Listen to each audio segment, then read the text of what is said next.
Okay, second grade. So here is the alternate version, the second way that we can try and draw this tree. The first way was by tracing our hand, or having somebody trace our hand. And this is going to be more of a freehand version of how to do it. Okay, so I'm going to be using a Sharpie marker. If you're choosing to use this one, use this approach, remember, use a pencil and an eraser. So we're going to start by using just kind of two nice big curves that come up like this. It doesn't really matter how big they are because we're going to add to this, right? We're going to put a base on our tree just like this. And then we're going to go through and add our horizon line.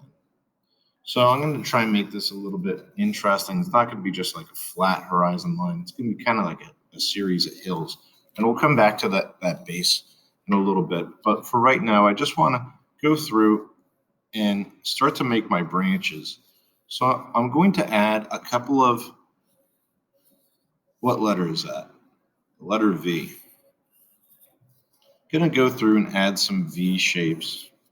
Remember, we want these branches to kind of fill up the entire space. Up here, we want there to be a lot of branches. This is going to be the top of our trees. And now I could go through and I could start to connect these. Okay, so maybe these kind of come off this way.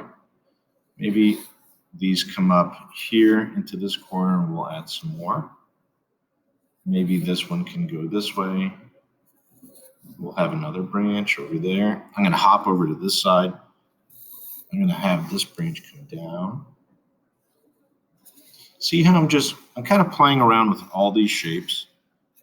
To the edge of the paper, to the edge of the paper. And I'm just trying to create space. I'm trying to use what we learned in that video of line to try and change up our negative space, our positive space. That means our background and our foreground. The area in between these branches. I'm just trying to create as much room as possible. This is starting to look really nice. I like what's going on over here and over here. Okay, now we're going to start to kind of curve these up a little bit.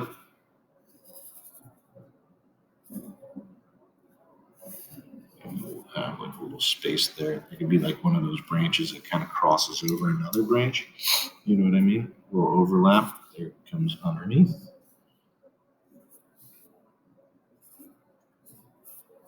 Lots of that. I'm really using that letter V.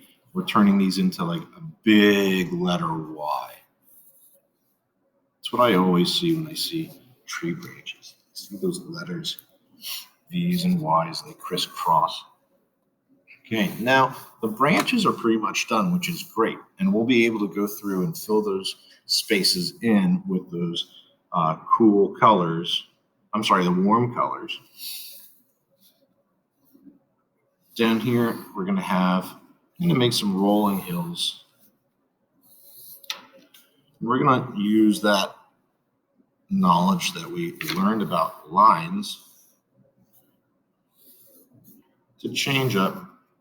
So maybe some of these hills, I'll have some curves going one way. And then maybe on the next one, they'll be going in a different direction. Almost looks like rows of corn. Out by me, where I live, I'm very close to some farms. And this time of year, you can always see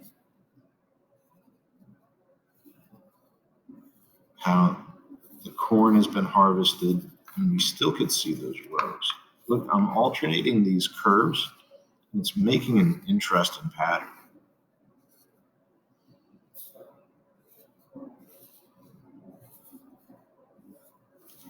Yeah, that's looking pretty cool.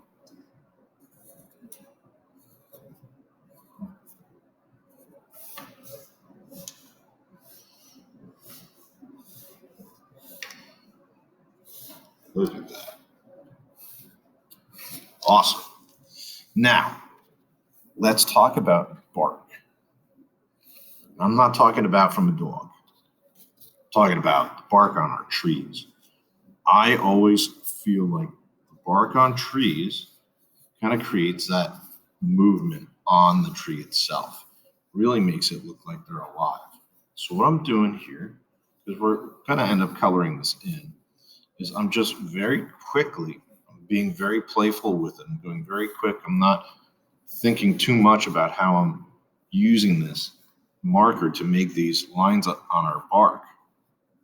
Okay, some of these upper branches I'm not even going to include, but I can go back and make some of these a little thicker. Remember how that video played around with thinness and thickness of our lines and what that meant? Okay, there we go. So this is like a really good start to our project. Now let's talk about like the background.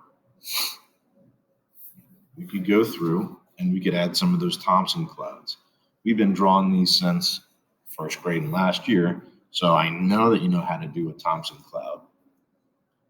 First, start with a flat line, and then we're going to add some curves that get bigger and bigger, and then they get a little smaller and smaller and smaller. And you know what that reminds me of? It's early in the morning, but it's already making me hungry. Looks like a piece of popcorn. Now that's a nice big one. If we put one a little bit below it, and we make it smaller,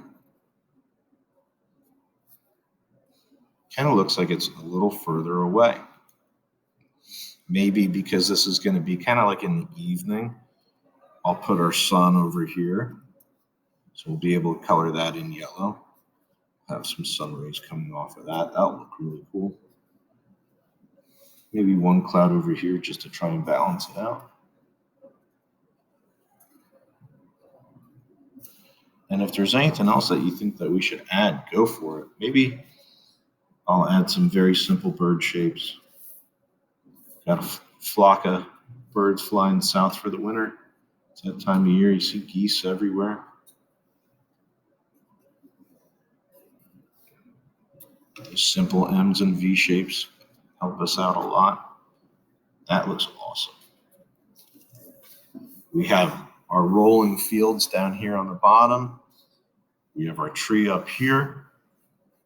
Now next week we're going to be coloring in our picture, but if you are feeling like you are very excited and you want to continue this picture, I will include the video below this of how to go about coloring this in with our warm and cool colors and how we're going to divide it through our picture.